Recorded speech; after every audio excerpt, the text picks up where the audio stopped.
আপনার ওয়েবসাইট গুগলের নাম্বার 1 পজিশনে র্যাঙ্ক করছে, কিন্তু চ্যাটজিপিটিকে বা জেমিনাইকে বা অন্য কোনো এআইকে যদি আপনি এই ইন্ডাস্ট্রি সম্পর্কে জিজ্ঞাসা করেন, সেখানে কি আপনার ব্র্যান্ডের নাম আসছে? যদি উত্তর না হয়, তাহলে একটা গুরুত্বপূর্ণ বিষয় আপনাকে বুঝতে হবে। গুগল র্যাঙ্কিং আর এআই ভিজিবিলিটি একই জিনিস নয়। আর মজার ব্যাপার হলো, গুগলের এই পরিবর্তনের ওয়ার্নিং আমাদের প্রায় 10 বছর আগেই দিয়েছিল, কিন্তু আমরা তখন কিওয়ার্ড র্যাঙ্কিং নিয়েই ব্যস্ত ছিলাম। আজকের ভিডিওতে দেখব গুগল সার্চ কিভাবে বদলেছে, এআই কেন অন্য ওয়েবসাইট থেকে ইনফরমেশন নিচ্ছে, 2026-এ দাঁড়িয়ে এসইও করতে গেলে আপনাকে অ্যাকচুয়ালি কী অপটিমাইজ করতে হবে। আমি মৌমিতা, আপনি দেখছেন এসইও বিলাস। একটা সময় এসইও অনেকটাই সিম্পল ছিল। ধরুন আপনি র্যাঙ্ক করতে চান best digital marketing agency in Kolkata, তাহলে কি করতে হতো? কিওয়ার্ড রিসার্চ করতে হতো, তারপর টাইটেলে কিওয়ার্ড, H1-এ কিওয়ার্ড, ইউআরএলে কিওয়ার্ড, কন্টেন্টের মধ্যে কয়েকবার কিওয়ার্ড স্টাফ, তারপরে ব্যাকলিঙ্ক। গুগল যদি মনে করত যে আপনার পেজ রিলেভেন্ট, তাহলে আপনি র্যাঙ্ক করতেন। অর্থাৎ search query, keyword match, web page ranking. কিন্তু মানুষ গুগলে সার্চ করার সময় আসলে শুধু কিওয়ার্ড লিখছে না, তারা একটা সমস্যা নিয়ে সার্চ করছে। ধরুন কেউ লিখলো best SEO agency in Kolkata, এটা শুধু একটা কিওয়ার্ড নয়, এর পিছনে অনেকগুলো প্রশ্ন থাকতে পারে। সে হয়তো এজেন্সি খুঁজছে, সে হয়তো প্রাইস জানতে চাইছে, হয়তো রিভিউজ দেখতে চাইছে, হয়তো বুঝতে চাইছে এজেন্সি ট্রাস্টওয়ার্দি কিনা। অর্থাৎ কিওয়ার্ডের পিছনে রয়েছে একটা রিয়েল লাইফ সিচুয়েশন। আর এখানেই আসে গুগল মাইক্রো মোমেন্ট। 2015 সালে গুগল একটা খুব ইন্টারেস্টিং ফ্রেমওয়ার্ক নিয়ে কথা বলেছিল, মাইক্রো মোমেন্ট। মূল আইডিয়া ছিল খুব সিম্পল। মানুষ যখন কোনো ইনফরমেশন খোঁজে, তখন তার পিছনে একটা স্পেসিফিক ইন্টেনশন বা মোমেন্ট থাকে। গুগল এটাকেই বোর্ডলি 4 ধরনের মোমেন্ট হিসাবে দেখিয়েছিল। 1, I want to know SEO কি, মানুষ ইনফরমেশন জানতে চেয়েছে। I want to go best SEO agency near me, মানুষ বিজনেস বা লোকেশন খুঁজছে। I want to do, how to optimise business profile, মানুষ কিছু করতে চাইছে। I want to buy SEO agency Kolkata price, মানুষ পারচেজ ডিসিশনের দিকে যাচ্ছে। এখন এখানেই বড় একটা এসইও লেসন আছে। আপনি যদি শুধু কিওয়ার্ড টার্গেট করেন, আপনি কোয়ারিটা দেখতে পাচ্ছেন, কিন্তু কোয়ারির পিছনের মোমেন্টটা দেখতে পাচ্ছেন না। আর এআই সার্চ ঠিক এখানেই গেমটা আরও বড় করে দিয়েছে।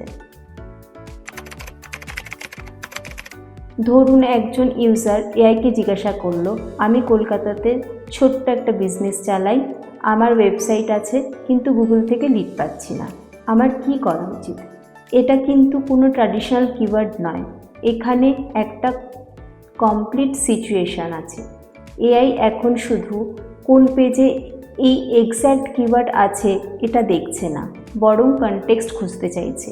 ইউজার কি জানতে চাইছে, তার প্রবলেম কি, কোন ইনফরমেশন তার সিচুয়েশনের জন্য ইউজফুল।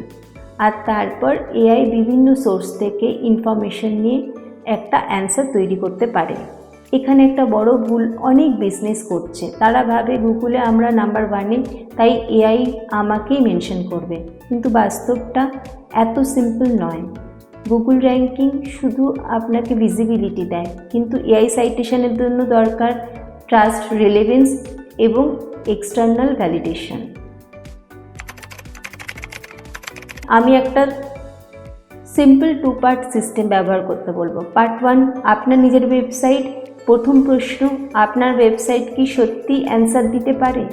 শুধু কিওয়ার্ড স্টাফিং করলে হবে না, কন্টেন্টে থাকতে হবে clear answer, real example, specific information, original insight, author expertise, useful data.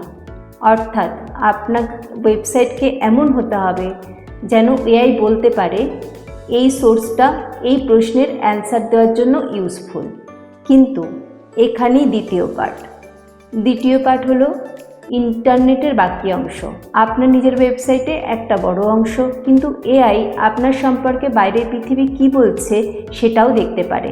যেমন Reddit discussion, review platform, industry websites, comparison article, round up list, news, publications. ধরুন আপনার ওয়েবসাইট বলছে আমরা কলকাতার বেস্ট এসইও এজেন্সি, এটা আপনার নিজের ক্লেম।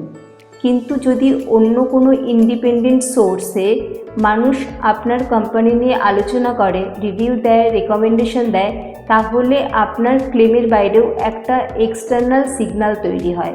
এটাই গুরুত্বপূর্ণ। আপনি নিজের ওয়েবসাইটে নিজের সম্পর্কে কি বলছেন, তার পাশাপাশি ইন্টারনেটে অন্যরা আপনার সম্পর্কে কি বলছে, দুটোই গুরুত্বপূর্ণ।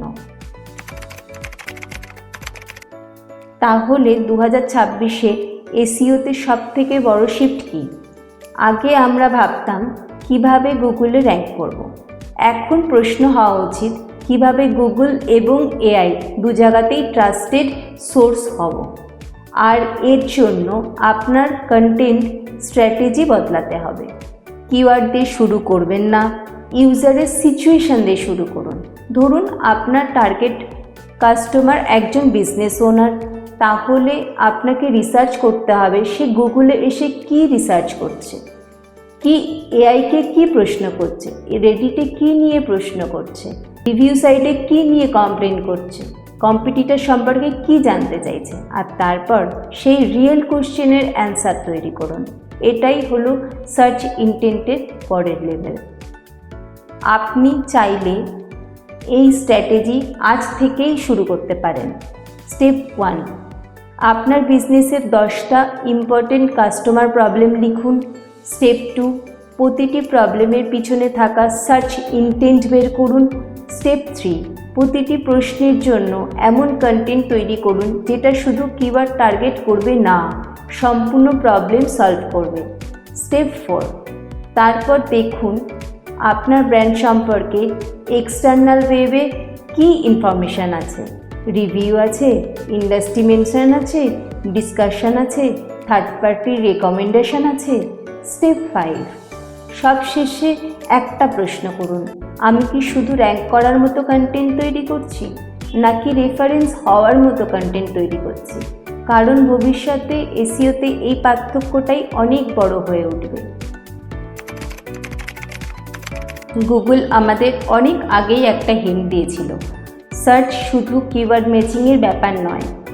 মানুষ একটা উন্নয়ন, একটা প্রবলেম, একটা নিড নিয়ে সার্চ করে।